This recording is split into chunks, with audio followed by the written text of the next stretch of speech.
In this video, there's a lot of things that we gotta talk about in Valorant. We gotta talk about the biggest win and loss streak in Valorant, live action Valorant, an insane clutch, and the Valorant Streamer Awards. There's a lot we gotta cover, so we're gonna break it all down. But go to the GameLeap website right now for high quality, in-depth Valorant guides. If you really wanna climb or you just wanna become absolutely cracked at Valorant, do yourself a favor and go check it out right now down below.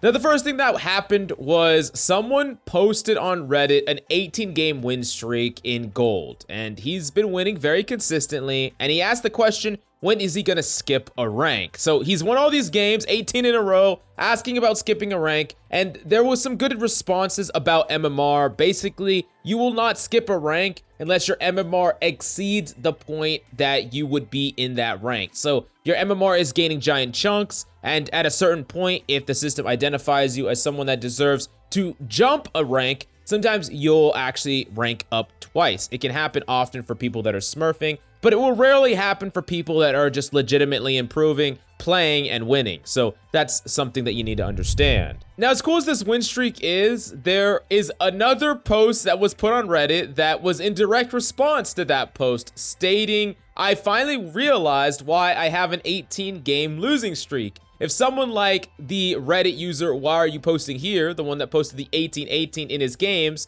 is winning all of his games, then I guess someone has to lose all 18 out of 18 of them to balance the scales. And he just shows an absolute atrocious loss streak all the way down from freaking high silver to bronze 3. That is very, very sad. Now, this is the biggest loss streak I've ever seen. I'm sure that there has been other people that have bigger loss streaks, especially if they've done it intentional. But as far as people actually trying and losing, I haven't seen a bigger loss streak than this. So you're gonna have to let me know down below if you've had a bigger than 18 loss streak or you've seen a real bigger than 18 loss streak, because that's just fucking crazy. I don't know if I could play the game anymore after an 18-game loss streak. So, yeah, Perseus next, you know, if you want that GameLeap sub, hit me up on Discord, and I'll, give you a fucking free one, because you need some help, man. You need some goddamn help. Now, the next thing was a post that was user submitted by a user named Ravo, I think is the way to pronounce it. I'm not entirely sure, sorry if I butchered it, but it's split map with rain put into Unreal Engine 5. And just look at how freaking crisp this looks. This is insane. It looks like a live action or a trailer. Man, I even think that if you could make Valorant look like this, I would love to have a TV show similar to what they did with Arcane, and that would be really cool, but this is just really awesome. And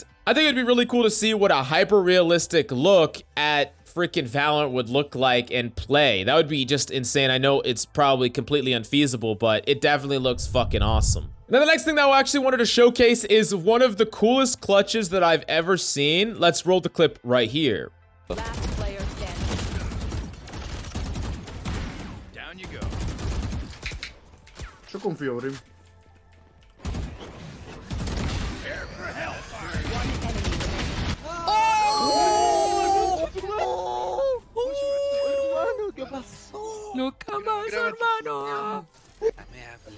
Now, this is an insane clutch. You were literally dying, and you were about to die, but managed to kill them right before you did, and won the game before it went to OT, while literally in a brimstone ult that was gonna kill you. Now, that being said, this is a huge lesson point for everyone, and I really want to showcase why the enemy threw so hard. Look at both of them challenging here, trying to kill this brimstone that is already gonna die. Unnecessary need to try to kill him. They already have the advantage. There's so much here that they just do completely wrong that, yeah, I mean, they deserve to lose. Oftentimes they wouldn't get punished, but in this specific situation, they do. And it turned into an insane clutch. This guy actually aced the entire team 1v5 for the win in the most epic way possible. Yeah, it's just really, really cool. And I love how it just showcases some big errors on the side of the enemy that we can learn from. Far more disciplined play rather than just swinging everything that moves is going to win you a lot of games. And yeah, if they would have just thought this a little bit more through, they probably would have brought it into OT and maybe even won. The last thing that we need to talk about is some controversy that got stirred up from the Streamer Awards being hosted by specifically Cutie, and these were the nominations for the Valorant Streamer Award. It was Timmy, Puns, Pokimane, and Quarter Jade were the 4 nominees for Valorant Streamer, and Timmy ended up winning. Now, I'm a huge fan of Timmy, like a really, really big fan of Timmy. I watch him when he plays Valor, I watch him when he plays Apex. I think he's a great streamer.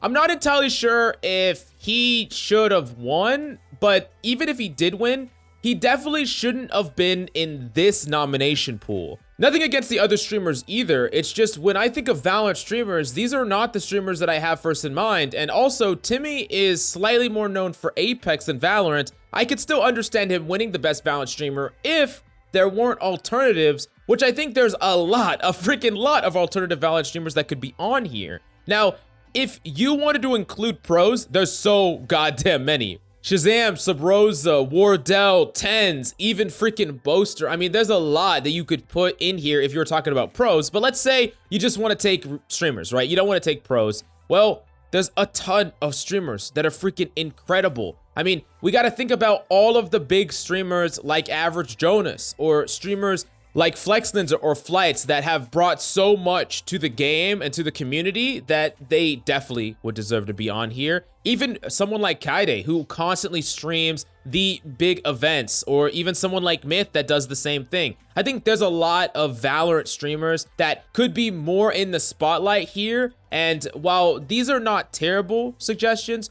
I do think that they probably could have made a more competitive pooling and probably would have ended up with a different result. Either way, I do think that Timmy kind of made a Twitter post mocking a lot of people that were coming at him. And it's important to understand that when someone wins an award, you shouldn't be going at that person or after that person, even if you don't think that they fully deserve that award, because they were just given a fucking award, right? It's like, you can't get pissed at them for something that they didn't give to themselves. I mean, it's just stupid, right? Anyways, I definitely want to hear who you think is your Valorant streamer of the year. Who would you give it to and why? Give me one for the pro section and then give me one for non-pros. I'm interested in your take about all that down below. And go to the GameLeap website for in-depth tips, tricks, VODs, and so much. If you want to improve, do yourself a favor and go check it out right now down below.